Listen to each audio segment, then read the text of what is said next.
पालन लोगों का में ओम ओम ओम, और पहली बार में है जय ओम ओम ओम। अपने बॉडी के पॉजिटिव बनाएंगे। Again rub your both arm, अपने दोनों हाथों की हथेलियों को आंखों के ऊपर रखेंगे और आंखों को सहजता से खोलेंगे। आप सभी का आज की क्लास में बहुत बहुत स्वागत है। ठीक है, तो कुछ भी आप लोग को अगर डाउट होता है तो आप लोग लास्ट में पूछ सकते हैं, और अगर आवाज का प्रॉब्लम होगा तो आप लोग मैसेज कर दीजिएगा मुझे। ठीक है, चलिए, तो आज का हमारा जो टॉपिक है आप लोग को दिख ही रहा होगा, तो मुझे कोई बताइए आज का टॉपिक क्या है? एनीवन? आज का टॉपिक क्या है हमारा? मेरी आवाज तो आ रही ना आप सभी तक? हाँ, कार्डियोवैस्कुलर डिसऑर्डर। ठीक है, वेरी गुड। तो कार्डियोवैस्कुलर डिसऑर्डर में कितनी डिसीज पढ़नी है हमें?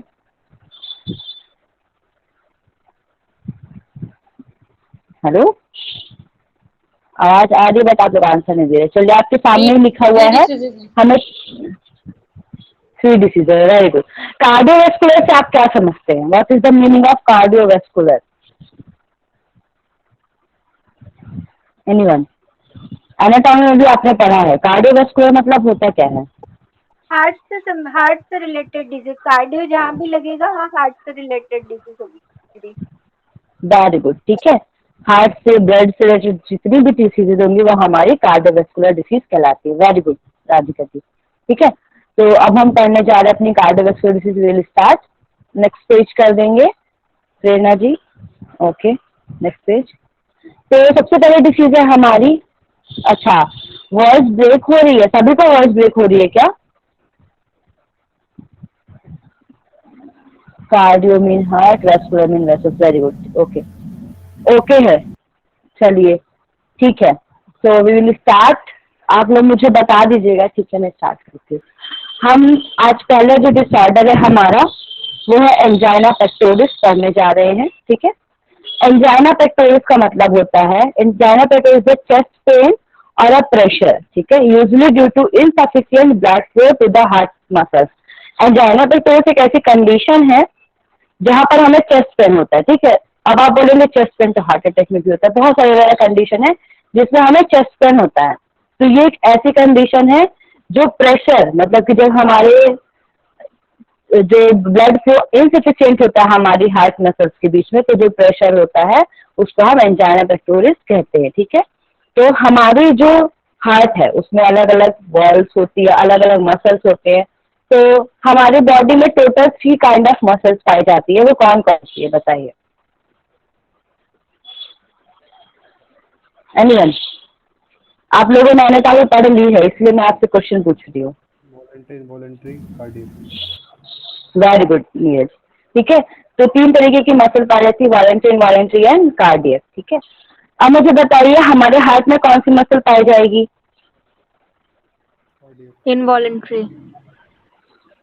और नीरज आपने कार्डियक बोला। ठीक है, तो भी सही बोला इनवॉलंटरी, और नीरज ने सबसे ज्यादा करेक्ट आंसर दिया कार्डियक। ठीक है, मिस्टर परफेक्ट जो भी है उन्होंने भी करेक्ट आंसर दिया है। कार्डियक नाम ही है इसलिए कार्डियक मसल पाई जाएगी जो नेचर से इनवॉलंटरी होती है।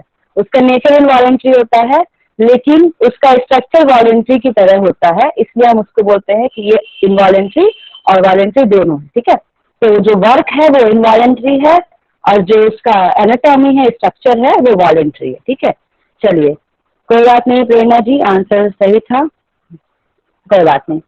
ठीक है, अब आप जब ब्लड का फ्लो सही तरीके से नहीं में तो एंजाइना।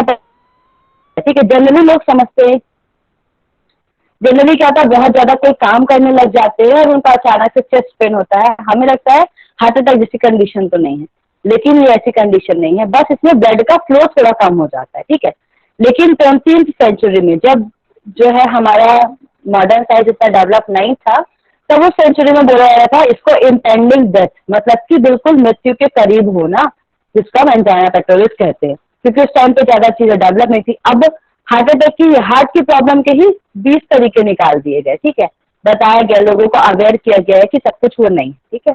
इसमें 3 स्टेज होती है, स्टेबल, अनस्टेबल और कार्डियक सिंड्रोम। इसका सिम्टम बताया गया है, चेस्ट में डिस्कम्फर्ट होता है, हमें प्रेशर होता है और हैवीनेस लगता है। जनरली ये लगता है जो लोग बहुत काम करते हैं, जो हल चलाते हैं या फिर जिनको हैंड की बहुत ज्यादा एक्सरसाइज हो जाती है, और ये उनके लिए होता है जो रोज नहीं करते, कभी कभार करते हैं, फिर अचानक से ब्लड का फ्लो कम हो जाता है। टाइटनेस होता है, स्क्वीजिंग होता है, बर्निंग और चॉकिंग सेंसेशन होता है हमारे हार्ट में, ठीक है। इसका कॉज बताया गया है, स्मोकिंग, डायबिटीज मेलाइटिस, ठीक है, डायबिटीज मेलाइटिस का एक साथ है ये। फिर डिस्लिपिमिडिया, ठीक है, ये भी हमारा जो है एक तरीके का डिसऑर्डर है, मैं आपको बता दूंगी। फिर है हाइपरटेंशन, ओबेसिटी की वजह से कोलेस्ट्रॉल का लेवल बढ़ जाता है तो भी मसल्स में ब्लड फ्लो नहीं आ पाता। फिर फिजिकल इनएक्टिविटी, हम बहुत ज्यादा इनएक्टिव होते हैं, फिर अचानक से कभी हम कोई फिजिकल एक्टिविटी कर लेते हैं तो हमें ये पेन होता है। जैसे हम बहुत आलसी इंसान हैं, अचानक हमें बोल दिया जाए कि आज क्या नवरात्रि आने वाली, भंडारे में आपको लोगों को खाना खिलाना है, तो हम 3-4 लोग आगे कंटिन्यू में खाना लगा रहे हैं, फिर रोटी बना रहे हैं बराबर, ठीक है, तो एकदम से हमारे को प्रेशर आ गया। फिर आता है साइकोलॉजिकल स्ट्रेस, स्ट्रेस की वजह से भी कभी कभी हमें चेस्ट पेन होता है। तो जनरली ये इनके कुछ कॉजेज और सिम्टम्स बताए गए। Next slide please. अब देखिए 2 तरीके का होता है एंजाइना, ठीक है, एक होता है स्टेबल एंजाइना, एक होता है अनस्टेबल एंजाइना। स्टेबल एंजाइना में बताया गया 5 से 15 मिनट तक होने वाला दर्द जो एंजाइना की दवा से राहत देता है। देखिए इसके लिए भी दवाई आती है, वैसे तो जो योगा वाले हैं उनको मैं आगे कभी टाइम मिला तो एक्यूप्रेशर पॉइंट भी होता है एंजाइना के लिए, मेरे भाई को ये पेन हुआ था तो मुझे याद है, ठीक है। तो एंजाइना के लिए हम एक्यूप्रेशर पॉइंट भी प्रेस कर सकते हैं, उससे बहुत राहत मिलती है हमें, ठीक है। एंजाइना की दवा से राहत मिलता है। इसमें आमतौर पर एक ट्रिगर होता है, जैसे कि शारीरिक व्यायाम या परिश्रम, चिंता या भावनात्मक तनाव, ठंडा तापमान या भारी भोजन, ठीक है। अब ट्रिगर मतलब कि उसके दर्द को और बढ़ा देने वाली, देखो कंटिन्यूसली दर्द तो हो ही रहा है, 5 से 15 मिनट तक होगा, हमें क्या लगेगा कि हार्ट अटैक जैसी कंडीशन, बहुत अजीब फील होता है, ठीक है। आपको रोना सा आएगा, आपको दर्द करेगा चेस्ट में, ठीक है।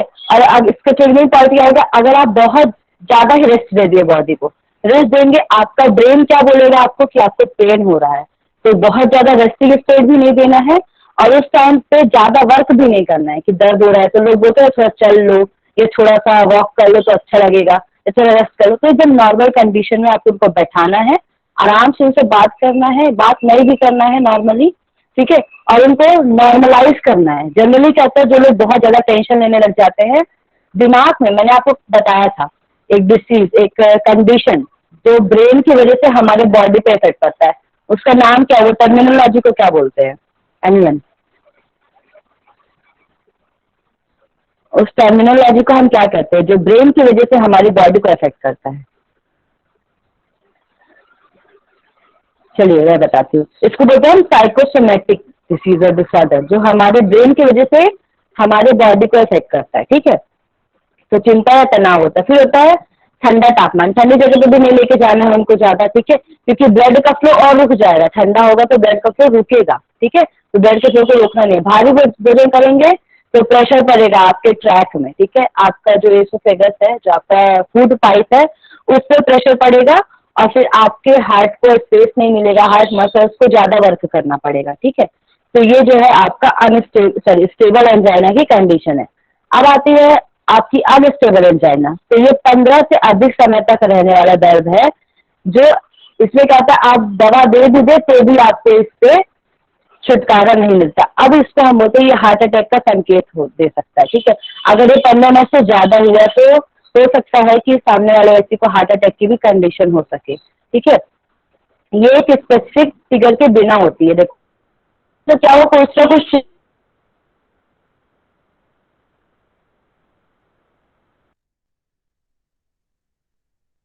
है, ठीक है। अब इसमें यही बताइए कि हृदय की मांसपेशियों में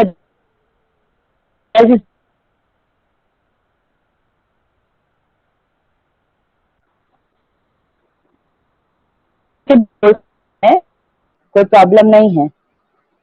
हेलो, वह रही क्या आप लोगों को मेरी? वॉइस ब्रेक हो रही है, वॉइस ब्रेक ओके हो रही है। ठीक है। एक second, okay okay.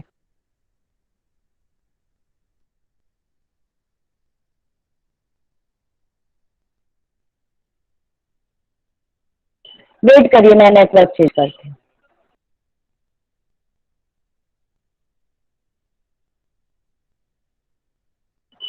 Hello, is it clear now? Hello, yes अभी यस आवाज क्लियर है क्या? Yes ma'am. ओके ओके, जी जी ठीक। चलिए ओके ओके, थैंक यू। अब इसमें देखिए, अब बताया गया आपका एंजाइना पेक्टोरिस के बाद मैंने आपकी जो सेकंड स्टेज बताई थी, सेकंड टाइप बताया था कि ये 15 मिनट से ज्यादा होता है, और ये केवल एक संकेत होता है कि हार्ट अटैक हो सकता है, लेकिन ये हार्ट अटैक नहीं होता, ठीक है। हार्ट अटैक से अलग कंडीशन होती है, क्योंकि इसमें हृदय की मांसपेशियों में रक्त के प्रवाह में कमी केवल अस्थायी होती है, मतलब कि केवल थोड़े समय के लिए हमारे मसल्स को ब्लड नहीं मिल पाता है, ठीक है। इसके परिणाम स्वरूप हृदय की मांसपेशियों को नुकसान नहीं होता, ठीक है, बस थोड़े समय के लिए नहीं होता। तो लेकिन हमारी जो मसल्स होती है, जो पाई जाती है कार्डियक मसल्स, उनको किसी तरीके का नुकसान नहीं होता। बट दिल के दौरे के दौरान बाधित रक्त प्रवाह हृदय की मांसपेशियों को क्षतिग्रस्त कर देता है। देखिए, दोनों में डिफरेंस यही है, एंजाइना पेक्टोरिस और हार्ट अटैक में, ठीक है। एंजाइना पेक्टोरिस का 2 लेवल मैंने आपको बताया, एक स्टेबल होता है, एक अनस्टेबल होता है। स्टेबल 5 to 15 मिनट्स तक होता है। इसके ट्रिगरिंग पॉइंट रहते हैं कि अगर हम ये करें या फिर हम एक्टिविटी करें या खाना खाए तो ये बढ़ सकता है। लेकिन जो अनस्टेबल होता है वो 15 मिनट से ज्यादा टाइम का होता है।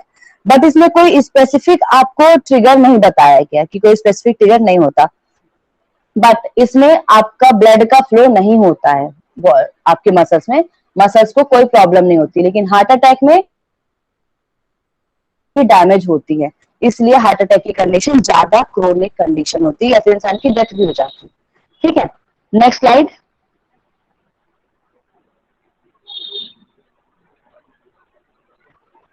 अब देखिए, वही चीज इसमें दी गई है, संकेत और लक्षण क्या क्या है। तो मैंने ऊपर थोड़े बता दिए, नीचे और बता दे रही हूँ। देखिए, हिंदी इंग्लिश दोनों में लिखा है, मैं इंग्लिश प्रेफर करूंगी, आप हिंदी में पढ़ लीजिएगा। चेस्ट पेन और discomfort often describe as squeezing pressure, fullness and tightness और heavy weight in centre of the chest. आपको क्या होगा? सीने में दर्द होगा, दबाव होगा, ठीक है। आपको चेस्ट के बीच में, सेंटर में ज्यादा वजन लगेगा, चेस्ट में नहीं। अगर आपको, आपका जो हार्ट है वो क्या होता है, लेफ्ट साइड में होता है, लेकिन आपको स्टर्नम के साइड पे ज्यादा पेन होगा, जहां पर आपकी स्टर्नम बोन होती है, ठीक है। इसमें बताया गया पेन और discomfort in the arm, neck, jaw and shoulder and back. इसमें क्या होता है, आपको चेस्ट में प्रॉब्लम तो होती है, लेकिन आपको डिस्कम्फर्ट या फिर दर्द कहाँ कहाँ हो सकता है? आपके हाथों में दर्द हो सकता है, आपकी गर्दन, आपका जबड़ा जो जॉ है वहां, कंधे में दर्द होगा, या फिर पीठ में भी तकलीफ होती है। बहुत लोगों को पीठ में ज्यादा दर्द देखा जाता है, ठीक है, तो पीठ में ज्यादा दर्द होता है। और अपच के समान दर्द या जलन होती है, जैसे हमें इनडाइजेशन और हार्ट बर्न में जलन होती है ना, वैसे ही जलन होने लग जाती है आपको, ठीक है, आपके चेस्ट रीजन में। और आपको शॉर्टनेस ऑफ ब्रीथ और टायर्डनेस हो जाती है, नोजिया, स्वेटिंग और डिजीनेस लगता है, ठीक है, चक्कर आने लगता है, पसीना आता है, और जी मिचलाना जिसको बोलते हैं वो होने लगता है, ठीक है। Next slide. अब इसके लिए हम क्या कर सकते हैं, ठीक है। तो एक चीज और आप हमेशा ध्यान रखिएगा, मैं आपको फर्स्ट क्लास से बोलते आ रही हूँ कि योग जो है वो एग्जैक्ट थेरेपी नहीं है। आप किसी से बोलिए कि मैं कैंसर को योग से ठीक कर सकता हूँ, तो ऐसा नहीं है, ठीक है। आप कभी भी एग्जैक्ट वो मत बोलिए जो नहीं हो सकता। हमेशा योग जो है वो अल्टरनेटिव थेरेपी की तरह काम करता है। तो हमें ये नहीं कि उसकी दवा ही नहीं देना इंजीने की। अब आप एंजाइना का पेन उसको हो रहा है, आप उनको बोलिए कि अरे आप ये आसन करिए, वो आसन नहीं, आप उसको पहले जो आपका फर्स्ट एड ट्रीटमेंट है वो देंगे। जैसे कि आप एलोपैथी दीजिए थोड़ा देर सप्रेस होने के लिए, या फिर उसको कम करने के लिए। जो यौगिक उपचार हम देते हैं, जो ट्रीटमेंट देते हैं, ये उस कंडीशन में देते हैं जब व्यक्ति किसी भी बीमारी के फर्स्ट स्टेज में होता है, या फिर बीमारी उसकी ठीक हो चुकी है, पोस्ट ट्रीटमेंट उसका चल रहा है, तब हम देते हैं, ठीक है। इंड्यूरिंग भी दे सकते हैं हम किसी किसी को, वो भी किसी के प्रिस्क्रिप्शन से, ठीक है, सुपरविजन में, डॉक्टर से पूछकर। अपने से आप किसी एक बीमारी को ट्रीट कभी नहीं कर सकते एज अ योगा थेरेपिस्ट। आपको पहले जानना पड़ेगा, उसका मेडिकल इंक्वायरी लेनी पड़ेगी, उसके बाद ही आप कर सकते हैं, ठीक है। तो इसमें यौगिक उपचार ने क्या बताया, सबसे पहले आपका षटकर्म। षटकर्म में जल नीति बोला। अब आप बोलेंगे जल नीति क्यों बोला गया है भाई, ये तो हमारा, तो जल नीति क्या होता है, आपके अपर रीजन, जॉ बोला गया ना, यहाँ पर जॉ में आपको कड़ापन या दर्द महसूस होता है, ठीक है, और आपका चेस्ट, तो जो आपका जल लेती है वो क्या करता है, आपकी जितनी कैविटीज पाई जाती है, 4 कैविटी होती है ऊपर आपके फ्रंटल में, मतलब आपके स्कल में, ठीक है, उन कैविटीज में जितनी भी हवा या भारीपन होता है उसको दूर करता है ये जल नेती आपका, ठीक है। और फिर उसके बाद आपका ईएनटी में हो गया आपका ईयर, आइज, नोज, थ्रोट, ठीक है। तो यहाँ तक जितना भी कफ या ऐसी चीजें जो ब्लड के फ्लो को रोकती है उनको ये हटाता है, ठीक है। तो आप जल नीति कर सकते हैं। कपालभाति क्यों कहा जाता है? कपालभाति आप उस कंडीशन में नहीं कराएंगे। कब कराएंगे आप कपालभाति? जब एंजाइना पेक्टोरिस की एकदम इनिशियल स्टेज होगी, ठीक है, या फिर पोस्ट ट्रीटमेंट चल रहा होगा। क्यों कपालभाति कराते हैं? क्योंकि ये कफ दोष को दूर करता है, कोलेस्ट्रॉल की मात्रा को भी कम करने का काम करता है, ब्लड का फ्लो बढ़ाता है आपके चेस्ट रीजन में, इसलिए हम उनको कपालभाति करने को बोलते हैं, ठीक है। कपालभाति में ज्यादा तेज नहीं कराना है, वातकर्म आप करा सकते हैं, लेकिन उसका जो आप जो रेशियो है वो भी नॉर्मल होना चाहिए, ज्यादा रेशियो नहीं होना चाहिए, और इसका फ्रीक्वेंसी भी थोड़ा कम होनी चाहिए, ज्यादा फ्रीक्वेंसी में आपको नहीं कराना है। फिर होता है आसन, तो पवन मुक्त आसन की सीरीजेज होती है अलग अलग, जैसे सूक्ष्म व्यायाम की सीरीज है वैसे पवन मुक्त आसन की है। तो आपको पवन मुक्त आसन का सीरीज देना है, क्योंकि जितना भी गैस्ट्रिक अगर कुछ प्रॉब्लम है तो वो दूर होती है पवन मुक्त आसन से। फिर आपका चेस्ट का डिस्कम्फर्ट दूर होता है, आपका पाचन अच्छा रहेगा, आपका डाइजेशन अच्छा रहेगा, तो चेस्ट मतलब आपकी मसल्स में ब्लड का फ्लो अच्छे से बना रहेगा, ठीक है। वज्रासन करना है आपको। शशांक आसन ब्लड की आपका फ्लो बढ़ाता है ऊपर की तरफ, ठीक है, तो इसलिए शशांक आसन करने को बोला जाता है। क्योंकि हम मैक्सिमम टाइम स्टैंडिंग ही रहते हैं, स्टैंडिंग पोजीशन में रहते हैं, हमेशा हमारा ब्लड का फ्लो पैर की तरफ ज्यादा रहता है। बोला जाता है कि हमारा सबसे ज्यादा ब्लड जो है वो ब्रेन में पाया जाता है, आप जो करते हैं, ठीक है, उनके पैर की तरफ फ्लो ज्यादा रहता है। तो हमें शशांक आसन करना है जिससे हमारे सर की तरफ फ्लो हो, हमारे चेस्ट की तरफ फ्लो हो, और हमारे मसल्स को ब्लड की आपूर्ति हो सके, ठीक है। सर्पासन कर सकते हैं, चेस्ट ओपनिंग वाले जितने भी आसन है आपके, जैसे बैकवर्ड बेंडिंग, सारे चेस्ट ओपनिंग है। योग मुद्रासन, गोमुख आसन, भ्रूणमान आसन, सेतुबंध और ताड़ासन, ठीक है, ये कुछ आसनाज हैं। आसन आप अपने अकॉर्डिंग आप एक बना लीजिएगा, पैकेज बना बना के आप दे सकते हैं, ठीक है, अपने अकॉर्डिंग। प्राणायाम में उद्गीत करा सकते हैं, उद्गीत का हमें वर्णन मिलता है, ठीक है, हमारे जो उपनिषद है उनमें हमने पढ़ा उद्गीत का, छांदोग्य उपनिषद में बताया गया, ठीक है। तो उद्गीत करा सकते हैं हम। नाड़ी शुद्धि प्राणायाम, उज्जाई, ठीक है, और लेकिन इनको कुंभक के बिना कराना है। हम कुंभक कराएंगे तो हमारे चेस्ट पे ज्यादा इफेक्ट पड़ेगा, ठीक है। तो और पहली बात तो फॉरवर्ड बेंडिंग भी नहीं करना होता है ज्यादा, तो कुंभक नहीं कराना है इसमें, ठीक है आपको, और बंद भी नहीं लगवाने हैं। अब आता है आपका शीतलीकरण या ध्यान, दोनों रिलैक्सेशन और मेडिटेशन टेक्निक, ठीक है। तो योग निद्रा करा सकते हैं आप, शवासन करा सकते हैं, और ध्यान भी बहुत कम ही कराएंगे इस कंडीशन में, मतलब आप उनको करा सकते हैं तब जब उनका ब्लड का फ्लो नॉर्मल हो, क्योंकि ब्लड का फ्लो ऑलरेडी नहीं हो रहा है और आप उनको और रिलैक्स, ज्यादा ही रिलैक्स करा देंगे तो ब्लड का फ्लो और रुक जाएगा, तो ज्यादा भी रिलैक्स नहीं करवाना है। और ये योग निद्रा शवासन तब कराना जब स्ट्रेस की वजह से उनको पेन हो रहा है, जो बहुत ज्यादा स्ट्रेस ले रहे हैं, तब आप उनको बोलिए कि आराम से लेट जाइए, लेकिन हमारे इंस्ट्रक्शन पर ध्यान दीजिए, ठीक है। तो स्ट्रेस को रिलीज करने के लिए ये कराते हैं हम। Next slide. अब आता है हमारा नेक्स्ट जो डिसीज है वो है कार्डियक अस्थमा, ठीक है। जो आपकी स्लाइड है वो अच्छे से नहीं बन पाई है, उसके लिए आई एम सॉरी, क्योंकि मुझे टाइम भी नहीं मिल पाया था बनाने का, तो आप लोग मैनेज कर लीजिएगा, बस कंटेंट है आपका, ठीक है। कार्डियक अस्थमा बताया है, कार्डियक अस्थमा अस्थमा का एक रूप नहीं है, ठीक है। अस्थमा आपको मैम ने पढ़ाया था, कविता मैम ने, ब्रोंकाइटिस और आपका पढ़ाया था अस्थमा, ठीक है, दो चीजें होती है, ब्रोंकियल अस्थमा और अस्थमा। अच्छा मुझे बताइए इन दोनों में डिफरेंस क्या है? आप लोगों ने क्लास भी पढ़ी होगी मैम की, तो ब्रोंकाइटिस और अस्थमा के बीच में डिफरेंस क्या होता है? Anyone? Difference between bronchitis and asthma? आवाज तो आ रही है मेरी आप लोगों तक, मुझे पता है, मैसेज भी कर दीजिए फिर मैं नाम लेके पूछती। चलिए मुझे बताइए भारती माली जी, ब्रोंकाइटिस और कार्डियक, ब्रोंकाइटिस और अस्थमा के बीच में क्या डिफरेंस है? भारती माली जी, हेलो। अच्छा ठीक है, आप भी नहीं बता रही, कोई और बताएंगे। बताएंगे मानसी प्रसाद जी, ठीक है। कौन बता रहे थे? MDYNet, अनम्यूट करिए अपने आप को। जी मानसी हियर। जी मानसी जी बताइए। हाँ, ब्रोंकाइटिस वो जो है वो लंग्स का इन्फेक्शन होता है उसकी वजह से होता है, और जो अस्थमा होता है वो पोल्यूशन की वजह से होता है, पोलन्स होते हैं या और कुछ पोल्यूशन हो तो उसकी वजह से। ठीक है, अब मुझे बताइए अस्थमा और ब्रोंकाइटिक अस्थमा किस एरिया में होता है? दोनों में एक डिफरेंस है। ब्रोंकाइटिस इज स्वेलिंग, ठीक है, कहाँ पर स्वेलिंग होती है ब्रोंकाइटिस में? विशाल जी बताइए अनम्यूट करके। नॉस्ट्रिल पार्ट पर। नॉस्ट्रल पास पर, और स्वेलिंग होती है, उसका नाम ब्रोंकाइटिस क्यों रखा गया? आइटिस मतलब स्वेलिंग होता है, ब्रोंकियल मतलब क्या होता है? तो हमारे जो ब्रोंक्स वगैरह हमारे नोजल्स होते हैं उनमें से छोटी छोटी कोशिकाएं होती है, वो फूल जाती है जिसकी वजह से सांस लेने में तकलीफ होती है। देखिए, जो ब्रोंकाइटिस है वो हमारे लंग्स की किस एरिया में पाया जाता है? Bronchiole sorry. जी जी बिल्कुल। जी कहाँ पर पाया जाता है ये? एक बार दोबारा बोलिए अपना प्रश्न। ब्रोंकियोल या फिर ब्रोंकाई कहाँ पर होता है लंग्स में? ये तो मतलब लंग्स हमारे में जो होता है, एल्वोलाइज।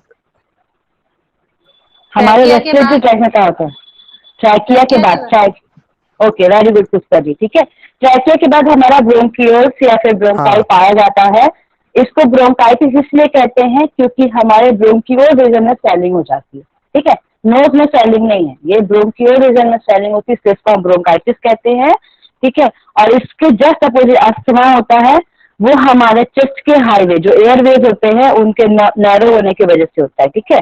वो पूरा नैरो हो जाते हैं और पूरे एयरवेज में जब नैरोइंग हो जाती है तब हमारा अस्थमा होता है। और ब्रोंकाइटिस जो है वो स्वेलिंग है एक तरीके की, केवल ब्रोंकियोल में, ठीक है। तो ये डिफरेंस है। वैसे ही अब मैं आपको पढ़ा रही हूँ कार्डियक अस्थमा, ठीक है। तो दिस इज अ डिफरेंस, आप लोग याद रखिएगा।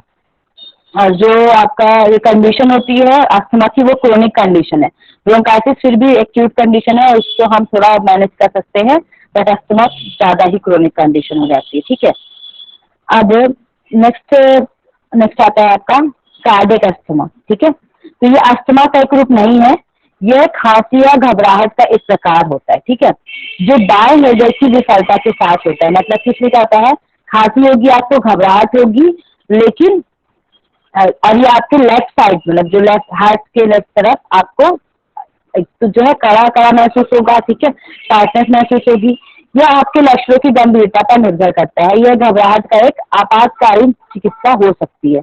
इसमें क्या होता है, कार्डियक अस्थमा जो होता है इसमें हम चिकित्सा दे सकते हैं किसी को भी तुरंत में, ठीक है। लेकिन जो अस्थमा है, जो मेनली जो अस्थमा कहते हैं रेस्पिरेटरी ट्रैक का, उस अगर उसकी कंडीशन बहुत बिगड़ गई तो हम उसको आपातकालीन चिकित्सा नहीं दे सकते, ठीक है। अब बताता है, हार्ट फेलियर आपके फेफड़ों में और आपके वायुमार्ग के आसपास तरल पदार्थ का निर्माण कर सकता है जब आपका हार्ट फेल होता है, ठीक है। उसके बाद कुछ संकेत देखने को मिलते हैं जैसे कि सांस में तकलीफ, खांसी, घबराहट।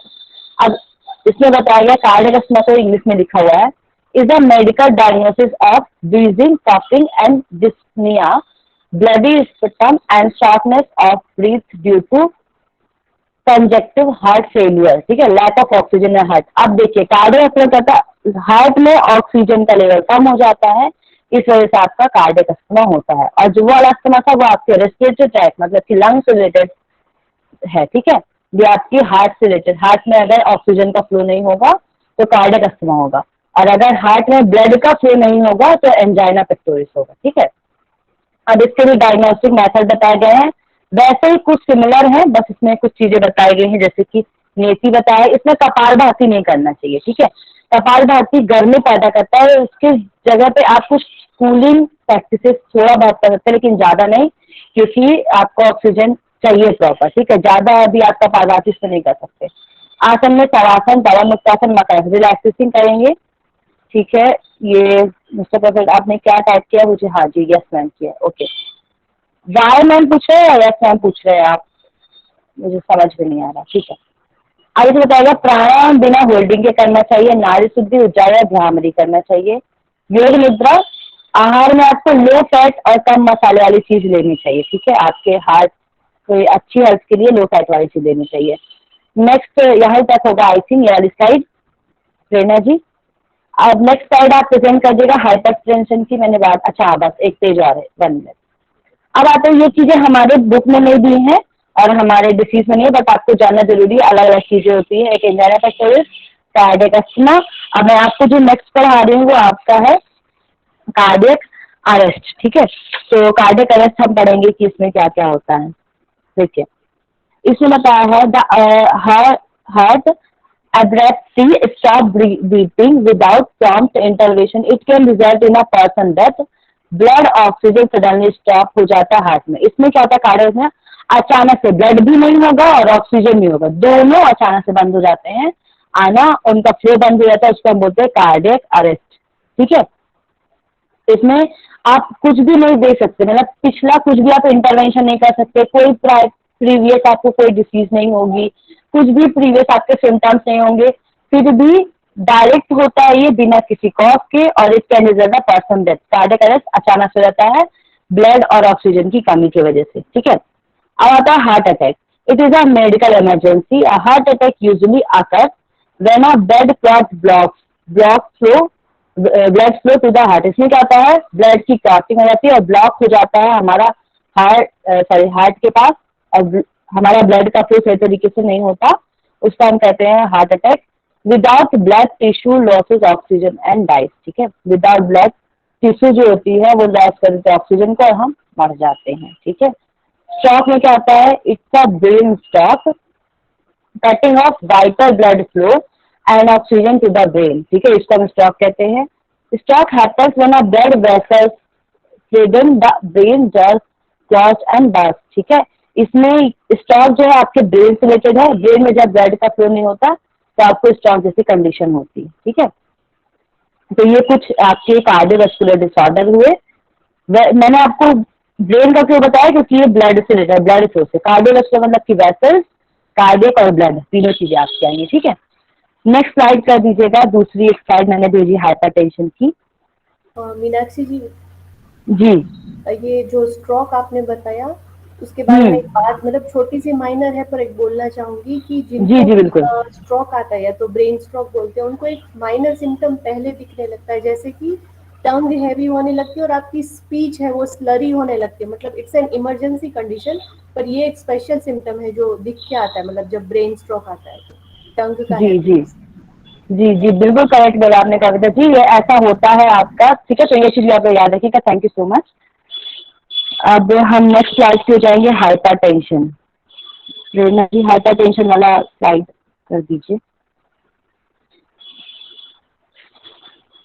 ओके ठीक है, तो हम पढ़ने जा रहे हैं hypertension and yoga therapy. Hypertension में हम क्या चीज दे सकते हैं, ठीक है। नेक्स्ट स्लाइड कर दीजिएगा। हाइपरटेंशन में बोला है a disorder related to circulatory system, ठीक है। हाइपरटेंशन है तो हमें लग रहा होगा भाई टेंशन है, हमारे नर्व से रिलेटेड हो सकता है, लेकिन ये आपके सर्कुलेटरी सिस्टम से रिलेटेड डिसऑर्डर है, ठीक है, मतलब कि कार्डियोवैस्कुलर जो हम बोलते हैं। इसमें कौन कौन से ऑर्गन इन्वॉल्व होते हैं वो बताया गया सर्कुलेटरी सिस्टम में। Organ involve in circulatory system are heart, vessels and blood, ठीक है, ये आप लोग को पता है। Blood circulate all over the body through blood vessels, हमारा ये भी पता है, बहुत जनरल चीज है कि ब्लड वेसल्स के थ्रू पूरे शरीर में हमारा ब्लड जो है वो जाता है। वेसल्स दो तरीके की होती हैं, आर्टरीज और वेन्स, ये भी आपको पता है। For proper circulation of blood force is required, अगर आपको किसी का सर्कुलेशन करना है तो फोर्स जरूरी है। आप जैसे देखते होंगे जहाँ से आपका पानी फिल्टर होके आता है, ठीक है, तो फिल्ट्रेशन के जहाँ से पानी आता है वहाँ बहुत ज्यादा फोर्स से पानी को निकाला जाता है या फिर भेजा जाता है पाइप तक, तब वो पूरे शहर तक जो है जाता है पाइपलाइन के थ्रू, तो एक फोर्स जो है वो रिक्वायर होता है। तो बताया गया heart act as a pump, ठीक है, मतलब कि हार्ट जो है वो पंप की तरह एक्ट करता है। अब आप देखिए आपके घर में पंप्स लगे होंगे बाहर को, मोटर्स हम कहते हैं, ठीक है, पानी तो आ रहा है लेकिन अगर उसको स्पीड से लाना है तो हम पंप लगाते हैं स्पीड से पानी लाने के लिए। वैसे ही हार्ट जो है वो हमारी बॉडी में पंप की तरह कार्य करता है to push the blood into aorta. Aorta जो होती है हमारी आर्टरीज का बड़ा मतलब पापा होती है ऑर्टा, ठीक है, and then moves into arteries, ठीक है, पहले ऑर्टा में जाता है फिर आर्टरीज में जाता है।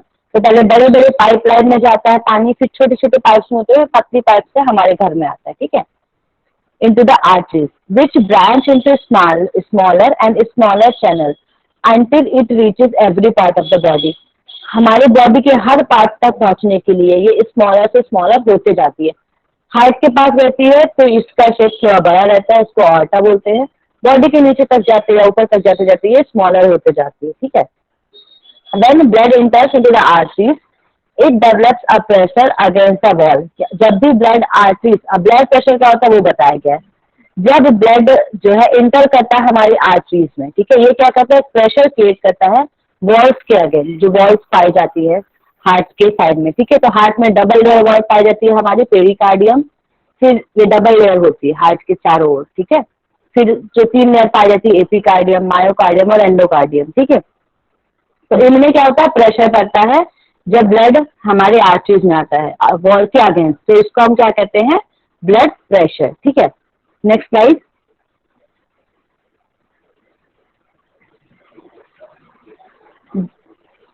ओके, नेक्स्ट स्लाइड है, due to pressure blood flows in arteries then arterioles and reaches to the cells, cell gets oxygen and nourishment. क्या होता है, पहले आपका आर्टियोस में जाता है, फिर उसके बाद सेल्स में जाता है और सेल्स को नरिशमेंट मिलता है। दस blood reaches every part of the body, इस प्रकार से ब्लड जो पूरी बॉडी में फैल जाता है। Then blood collected into veins और ever increasing size until it reaches the heart and complete circulation happens।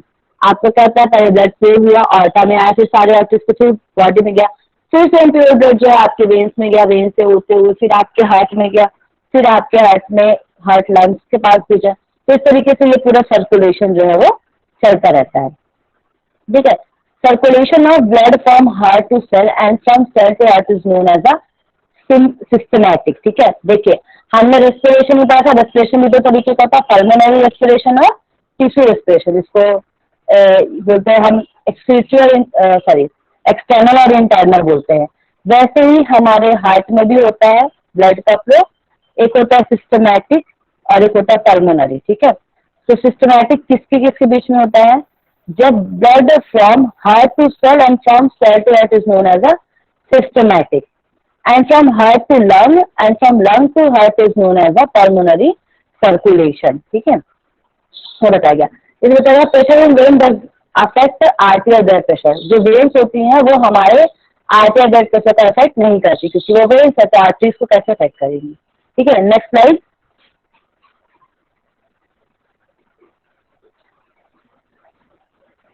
अब जो होता है ब्लड होता है वो डिपेंड करता है जिन चीजों पे वो बताएगी, किस पे डिपेंड करता है हमारा ब्लड, हार्ट पे, आर्टियोस पे, विस्कोसिटी ऑफ ब्लड, ब्लड कैसे रहता है, वॉल्यूम ऑफ द ब्लड, ठीक है। इन चीजों पे ब्लड जो है वो डिपेंड करता है। अब ब्लड प्रेशर के टाइप बताया गया, 2 तरीके के ब्लड प्रेशर होते हैं हमारा, सिस्टोलिक और डायस्टोलिक, ठीक है, जो बहुत इंपॉर्टेंट है हमारे लिए, आप लोग को आता भी होगा, फिर भी आप लोग सुन लीजिए यहाँ पर। तो 2 तरीके का हमारा ब्लड प्रेशर होता है, systolic and diastolic. Next page कर दीजिए। अब बताया गया हम ब्लड प्रेशर को मेजर कैसे करेंगे, ठीक है। तो बताया गया device use in measurement of blood pressure, कौन सी डिवाइस यूज की जाती है, उसको हम बोलते हैं स्फिग्नोमैनोमीटर, ठीक है। दूसरी होती है इलेक्ट्रॉनिक डिवाइस, तीसरी होती है एनराइड मैनोमीटर, ठीक है। तो देखिए दीज आर सम डिवाइसेस। ऐसे मैंने आपको बताया था कल जब सविता जी पढ़ा रही थी कि हमारा जो PFT उन्होंने बताया था, पल्मोनरी फंक्शन टेस्ट, ठीक है, उसके लिए हम यूज करते हैं, उसको बोलते हैं स्पायरोमीटर, ठीक है। हाँ, जब हम रेस्पिरेशन के लिए यूज करते हैं, लेकिन जब हम ब्लड प्रेशर के लिए यूज करते हैं उसको बोलते हैं हम स्फिग्नोमैनोमीटर। अब बताया गया किसमें ये नापता है हमारे ब्लड को, तो नापता है measure in millimetre of mercury, ठीक है, mmHg में नापता है ये। Blood pressure of the healthy adult is consider as a normal value. अगर एक हेल्दी एडल्ट है तो उसका ब्लड प्रेशर कितना है, 120/80, ठीक है। तो देखिए जो सिस्टोलिक होता है उसको हम बोलते हैं 120, इसका मतलब होता है सिस्टोलिक बाय डिस्टोलिक, ठीक है, डायस्टोलिक। सिस्टोलिक मतलब आपका सिकुड़ना, डायस्टोलिक मतलब फैलना, ठीक है। तो जब सिकुड़ता है तो कितना होना चाहिए, 120, और जब फैलता है तो 80 होना चाहिए, ये नॉर्मल वैल्यू है। तो 120/80 mmHg होना चाहिए। Next slide. बताया heart hypertension is defined as an arbitrary increase about the normal level of blood pressure. Hypertension में क्या होता है, जब आपका ब्लड प्रेशर नॉर्मल लेवल से बढ़ता है तो हम उसको बोलते हैं हाइपरटेंशन, ठीक है। अब हाइपरटेंशन को क्लासिफाई किया गया 2 टाइप में, प्राइमरी और सेकेंडरी, ठीक है। Primary hypertension is also called essential hypertension for which there is a no identifiable cause. It is known as a idiopathic, ठीक है। ये प्राइमरी हाइपरटेंशन है जो इसेंशियल हाइपरटेंशन माना जाता है, इससे कोई आइडेंटिफाइड कॉज नहीं बताया गया है अभी तक, और इसको हम आइडियोपैथिक कहते हैं, ठीक है। तो पहले वाले को आइडियोपैथिक कहा जाता है। दूसरा होता है secondary hypertension have a defined cause, इसके कुछ कॉजेज होते हैं। Treatment for the cause is a solution of the problem, अगर हम इन कॉज का ट्रीटमेंट करें तो हमारी प्रॉब्लम जो है वो दूर हो जाएंगी, ठीक है। Next slide. अब बताया गया पैथोलॉजिकल एसेंशियल हाइपरटेंशन, ये पहला हाइपरटेंशन है जिसका हमको कॉज नहीं पता, उसकी हमको पैथोलॉजी करनी पड़ेगी। इसके लिए कुछ रिस्क फैक्टर बताए गए हैं, हमको देखना पड़ेगा कि वो लोग ये चीजें लेते हैं या नहीं लेते, इसके वजह से तो नहीं है। तो रिस्क फैक्टर क्या है, पहले तो होगा इनहेरिटेड टेंडेंसी, या फिर हमें जेनेटिक्स के थ्रू होता है, पेरेंट्स को या हमारे दादा दादी को कुछ प्रॉब्लम थी तो वो हमारे साथ भी हुई। फिर हमारी कंडीशन अगर स्ट्रेसफुल है उसकी वजह से होगा। ओबेसिटी है, कोई ओबेस पर्सन है उसको हाइपरटेंशन की प्रॉब्लम हो सकती है। स्मोकिंग की वजह से फिर इंक्रीज सॉल्ट इनटेक, अगर हम बहुत ज्यादा नमक लेते हैं तो उसके वजह से भी हार्ट का फ्लो बढ़ता है, ठीक है। तो हाई बीपी जिनको होती है उनको नमक नहीं देना चाहिए, मीठा देना चाहिए, इसलिए बोला जाता है। जो होम रेमेडी है जो हम देते हैं वो यही है कि जिनको ब्लड प्रेशर में थोड़ा भी इम्बैलेंस होता है तो हम क्या करते हैं, जनरली 1 ग्लास पानी लेते हैं, थोड़ा सा आधा चम्मच नमक, आधा चम्मच एक नमक और 1 चम्मच शक्कर मिला के उनको देते हैं ब्लड को नॉर्मलाइज करने के लिए 1 ग्लास पानी में, ठीक है। तो क्या बताया गया, जब किसी को हाइपरटेंशन हो तो उनको मीठा देना चाहिए और ब्लड प्रेशर लो हो तो उनको नमक देना चाहिए। फिर बताया गया इनटेक ऑफ पोटेशियम, कैल्शियम और मैग्नीशियम, ठीक है, ये भी जो है हाइपरटेंशन को बढ़ाते हैं। फिर अल्कोहल, ठीक है। तो these are some risk factor जिसके वजह से आपको हाइपरटेंशन की प्रॉब्लम हो सकती है। Next slide. सेकेंडरी हाइपरटेंशन जिसके कॉजेज हमें पता होते हैं, उसमें क्या होता है, किडनी डिसीज। मान लीजिए किसी को कुछ प्रॉब्लम है तो इनको हो गया, हमें पता है कि इनको किडनी की प्रॉब्लम है, इस वजह से इनको बहुत ज्यादा टेंशन हो गई, ये घबरा गए कि मुझे किडनी की प्रॉब्लम है, तो ये समस्या। और किडनी डिसीज में क्या होता है, जनरली एडीएच का फ्लो, कभी कभी एडीएच जो हार्मोन है जिसको हम एंटीडायटिक हार्मोन कहते हैं, वो उसका लेवल बढ़ जाता है ज्यादा, तो यूरिनेशन नहीं होता, उसकी वजह से भी ब्लड का फ्लो जो है बॉडी में बढ़ जाता है, ब्लड प्रेशर बढ़ जाता है, इसलिए यूरिनेशन के हमें रोकना नहीं चाहिए कभी भी। आयुर्वेद में भी बोला गया है वेगन ना धारियत, ठीक है। तो कोई भी किसी तरीके का वेग है आपको धारण नहीं करना चाहिए, उससे भी बहुत तरीके की डिसीज होती है। किडनी की प्रॉब्लम मेनली इस वजह से होती है, पोटेशियम सोडियम, और फिर हम यूरिन को जो है रोक के रखते हैं इस वजह से, ठीक है। नेक्स्ट बताया गया है कॉन्जेनिटल हार्ट डिफेक्ट, ठीक है, मतलब कि आपके ऑर्टन में कॉन्ट्रैक्शन ज्यादा हो जाता है, उस वजह से ये होता है, तो उसकी वजह से भी आपको फ्लो नहीं मिल पाता। फिर होता है स्लीप एपनिया, आपको नींद ही नहीं आएगी, नींद नहीं आएगी तो भी ये प्रॉब्लम होती है। थायराइड प्रॉब्लम की वजह से भी, प्रेगनेंसी में भी कभी कभी ये प्रॉब्लम होती है, टेंशन बढ़ जाती है, ठीक है, ड्रग्स लेने की वजह से और मेलिग्नेंसी, ठीक है। तो these are the some factors for secondary hypertension. Next slide. अब कुछ साइन सिम्टम बताया गया जो जनरली होते हैं, वो जो से आपके रिस्क फैक्टर थे, ठीक है। अब इसमें बताया गया सिम्टम क्या, तो इसमें असिम्पथेटिक बताया गया है, जिसमें हेडेक आता है आपका, ठीक है, गिडीनेस आती है, ब्रेथलेसनेस होती है, चेंज इन विजन, ठीक है, आपको देखने में थोड़ा प्रॉब्लम होती है। असिम्पथेटिक मतलब यही होता है आपका कि आपको जो है जो आपका क्या बोलना चाहिए, सिम्पथेटिक और पैरासिम्पथेटिक वर्क करता है वो सही तरीके से वर्क नहीं करता उस टाइम पे, ठीक है, और आपको जल्दी घबराहट होने लग जाती है, वो एक सिम्टम है। हेडेक होगी, गिडीनेस होगी, breathlessness, change in vision, exertion, बहुत ज्यादा थकान लगेगी और चेस्ट पेन आपको होगा, ठीक है। तो ये कुछ सिम्टम्स बताए गए। नेक्स्ट,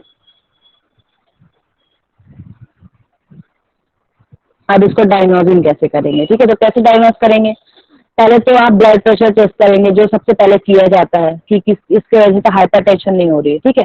दूसरा, ब्लड टेस्ट तो नॉर्मल आ रहा है, लेकिन क्या होता है हमको दूसरा कॉज नहीं पता, यूरिन टेस्ट। तो यूरिन टेस्ट में बताएंगे कि आपके में एडीएच का लेवल ज्यादा हो गया है, आप यूरिनेशन नहीं करने जा रहे इस वजह से, या फिर कुछ ना कुछ प्रॉब्लम है यूरिनरी ट्रैक में, तो उसकी वजह से भी। फिर blood test for cholesterol, cholesterol की मात्रा बढ़ जाती है तो भी, फिर होता है आपका ईसीजी, ठीक है, इलेक्ट्रोकार्डियोग्राफ, ठीक है, फिर होता है अल्ट्रासाउंड ऑफ द हार्ट और किडनी, ठीक है। तो किडनी जो है कि बहुत इंपॉर्टेंट रोल निभाता है आपके जितने भी हार्ट की प्रॉब्लम होती है उनके लिए, ठीक है। नेक्स्ट स्लाइड,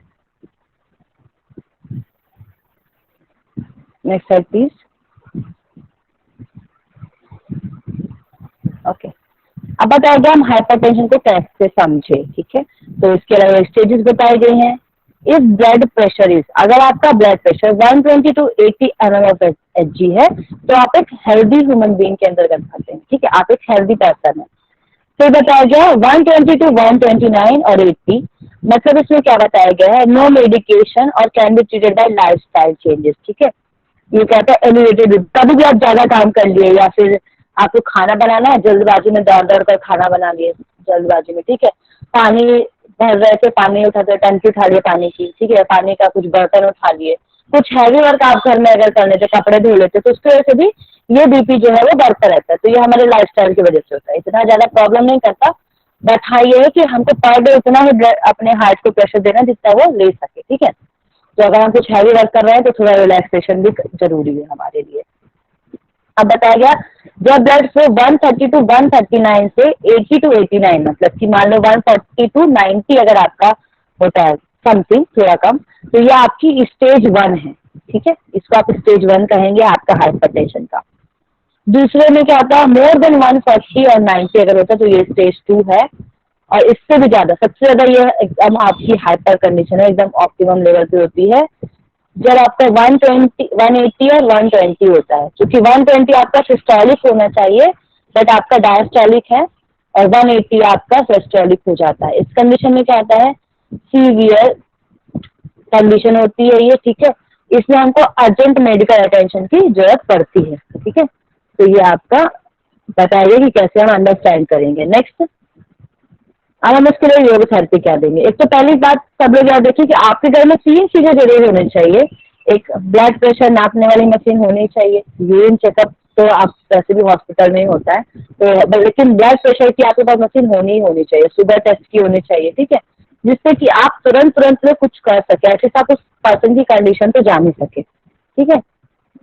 अब आता है योगा थेरेपी। तो सबसे पहले हमेशा हम योगा थेरेपी में मिताहार या फिर लाइफ स्टाइल पे ही जाते हैं। लाइफ स्टाइल में कहा गया लाइफ स्टाइल चेंजेस में change in the attitude. Attitude मतलब ये नहीं कि अभी आप थोड़ा गुस्से वाले तो नॉर्मल, ऐसा नहीं, आप जो स्वस्थ गति की हम बात करें, मतलब कि आपका जो चल रहा है एटीट्यूड ये कि आप सुबह 12 बजे उठ रहे हैं, फिर 3 बजे सो रहे हैं, ऐसा खाना लेट खा रहे हैं, ये कर रहे हैं, तो आपको अपनी पूरी दिनचर्या, रात की दिनचर्या को मेंटेन करना है, ठीक है। फॉलोइंग प्रैक्टिस ऑफ नियम, ठीक है, नियम मतलब कि आपका इंटरनल खुद के लिए जो डिसिप्लिन होता है, सेल्फ डिसिप्लिन, उसको मेंटेन करके रखना है। एडॉप्टिव कॉन्सेप्ट ऑफ मिताहार, तो मिताहार सबसे बेस्ट माना था, नमक वाली चीज आपको नहीं खाना है, ज्यादा तेल मसाले वाली चीज नहीं खाना है, ठीक है। अब इसमें आपको सात्विक फूड खाने को बोला जाता है। Advice for proper behaviour and attitude to keep the mind in calm state, ठीक है। इसमें क्या बताया, आपको अपने एंगर को कंट्रोल करना है, ठीक है, आपके जेलसी, ग्रीड, ये सबकी। तो अगर आप साइकोलॉजी को बहुत डीप से करेंगे तो आपकी बॉडी में जितनी भी प्रॉब्लम होती है वो आपके एक्शन की वजह से होती है। अगर आप एंग्री है तो वो आपके लिवर को इफेक्ट करता है, अगर आप जेलसी फील करते तो आपके पैनक्रियास को इफेक्ट करता है, ग्रीड फील करते, तो ऐसे एक एक जो इमोशन है वो आपके एक एक अंग को जो है परेशान कर देता है या उसके ऊपर इफेक्ट डालता है, ठीक है। फिर बताया गया ये जो है 5 एनिमल्स आ जाते हैं हमारे माइंड के।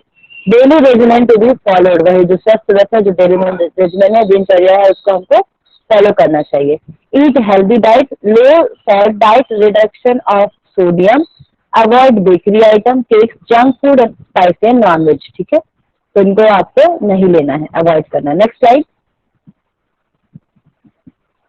इस sattvic diet this include taste like मधुर, वही आपको मधुर तिक्त और कषाय रस आपको लेना है, ठीक है। ये क्या होंगे, आपका पित्तनाशक होते हैं, ठीक है, तो आपको ये लेना, मतलब आपने पढ़ा होगा आयुर्वेद में 1, 5 और 6 आपको लेना है, ठीक है। मधुर तिक्त और कषाय ये आपका पित्त को शमन करते हैं। अब आता है rice, wheat, barley, ginger, snake gourd, fruit और वेजिटेबल्स, ये लेना है। Eat only those food which does not increase weight, ऐसी चीज लेना जो आपका वेट इंक्रीज ना करे। ओबेस हो जाएंगे आप तो भी आपको हाइपरटेंशन की प्रॉब्लम होगी। Next slide. अब बताया गया नो बडी प्यूरिफिकेटरी मेथड, ठीक है, इसमें कुछ प्यूरिफिकेटरी मेथड करने को आपको नहीं बोला गया, ठीक है। जनरली सत्कर्म उन्हें कराया जाता है जो हेल्दी पर्सन होते हैं, ऐसा बुक में भी दिया गया, टेक्स्ट बुक में भी, कि सत्कर्म उनको दो जो थोड़ा हेल्दी पर्सन है, जो एकदम ही बीमार है, जिनको हार्ट या फिर ऐसे कुछ रिलेटेड प्रॉब्लम, उनको डाइट हमको सत्कर्म नहीं देना चाहिए। और खासकर जिनको हाइपर में है, हाइपर हो तो ठीक है, चलिए, हाइपर कोई डिसीज है, डिसऑर्डर, तो उनको नहीं देना चाहिए। फिर आसनास टू बी एडवाइज, कौन कौन से देने आपको आसन? सिंपल देने, इजी पोस्चर नहीं, रिवर्स बेंडिंग नहीं देनी है इससे, ठीक है, आपका प्ले यहाँ पर नहीं जाना चाहिए, ठीक है। फिर हेड डाउन पोस्चर देना चाहिए, इसमें मतलब कि आपका हेड डाउन है लेकिन रिवर्स नहीं, समझ रहे हैं दोनों डिफरेंस। रिवर्स मतलब आपको शीर्षासन सर्वांगासन नहीं करना है, लेकिन आप पादहस्तासन थोड़ा कर सकते हैं या फिर शशांक आसन कर सकते हैं थोड़ा बहुत, वो भी इसको अब जो है अवॉइड करना तो अवॉइड कर सकते हैं। एडवांस पोस्चर नहीं देना है। क्या क्या कर सकते हैं हम? स्वस्तिकासन कर सकते हैं, वज्रासन कर सकते हैं, ऊर्ध्व वज्रासन कर सकते हैं, ताड़ासन, पार्श्व कोणासन, पूर्वोत्तानासन, पवन मुक्तासन, फिर बताया गया मकरासन, भुजंग और पादोत्तानासन। प्राणायाम कौन कौन सा करा सकते हैं? नाड़ी शुद्धि, भ्रामरी, चंद्रभेदन, उज्जाई। चंद्रभेदन क्यों कराना चाहिए? हमारी बॉडी को नॉर्मलाइज करना है हमको, ठीक है, क्योंकि ये हाइपर टेंशन है। यहीं पर अगर हाइपर टेंशन होता या फिर लो ब्लड प्रेशर होता तो हम क्या कहते सूर्य भेदी, लेकिन यहाँ पर हाइपर है तो हमको चंद्र भेदी कराना है। Next slide.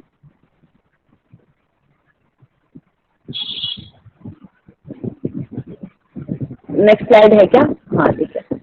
इसमें बताया नेक्स्ट स्लाइड में आपका षण्मुखी मुद्रा करने को बोला गया है। क्यों? क्योंकि आपके माइंड को पूरी तरीके से रिलैक्स करना है, तो आपको षण्मुखी मुद्रा करनी है, स्ट्रेस को रिलीव करना है, ठीक है। सोहा मेडिटेशन करना है, bhramari, nadi shuddhi pranayama, object are useful for meditation.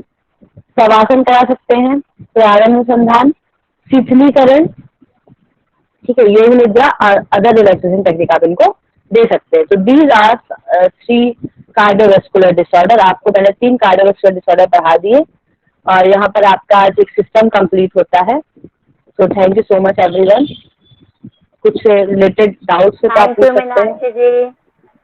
हाँ थैंक यू सो मच पूजा जी, आप लोग का बहुत बहुत धन्यवाद आराम से सुनने के लिए। अगर हो गया हो तो फिर मैं एंडिंग प्रेयर कराऊं, फिर कल हम नेक्स्ट जो है पढ़ेंगे। Okay thank you so much everyone. चलिए तो आप सभी लोग अपनी आंख जो है सहजता से बंद कर लेंगे, कोई क्वेश्चन नहीं है तो आंख सहजता से बंद करेंगे। हम शांति पाठ करने जा रहे हैं। अपने अपने स्थान पर आराम से बैठ जाएं। जितनी भी हमने डिसीज और डिसऑर्डर पढ़ी है उसको केवल महसूस करना है, अंदर शरीर में महसूस नहीं करना है, उसके ज्ञान को महसूस करना है, ठीक है।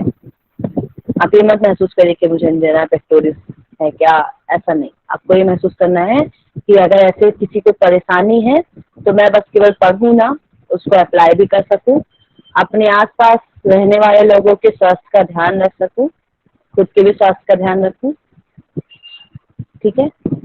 अपने मन की शांति, दूसरे के मन की शांति करना है। भगवान महाकाल, भगवान भोलेनाथ से प्रार्थना करनी है कि किसी को भी आदि भौतिक, आध्यात्मिक व आदि दैविक दुख ना हो, इन सभी से उन्हें मुक्ति मिले। इसलिए हम एक बार महामृत्युंजय मंत्र करेंगे, तत्पश्चात शांति पाठ। ओम त्र्यंबकं यजामहे सुगंधिं पुष्टिवर्धनम् उर्वारुकमिव वन्दनात् मृत्युर्मुक्षीयमामृतात्। ओम शांति शांति शांति। रवियो बोस पाम अपने दोनों हाथों की हथेलियों को आराम से रगड़ेंगे, दोनों हाथों को अपने शरीर के चारों एक पॉजिटिव कवरिंग बनाएंगे, कोई भी नेगेटिव थॉट जो है हमें इफेक्ट ना करे। अगेन रबियो बोस पाम, दोनों हाथ की हथेलियों को अपने आंखों में रखेंगे, आंखों को सहजता से खोलेंगे। Thank you so much everyone आराम से सुनने के लिए। आधे लोग तो प्रेयर भी नहीं करते, चले जाते, कोई बात नहीं। चलिए thank you everyone, you are can now. Okay thank you everyone once again and please आप सभी जल्दी से ग्रुप को लेफ्ट कर दीजिए जिससे हमारा रिकॉर्डिंग स्टॉप हो जाएगा।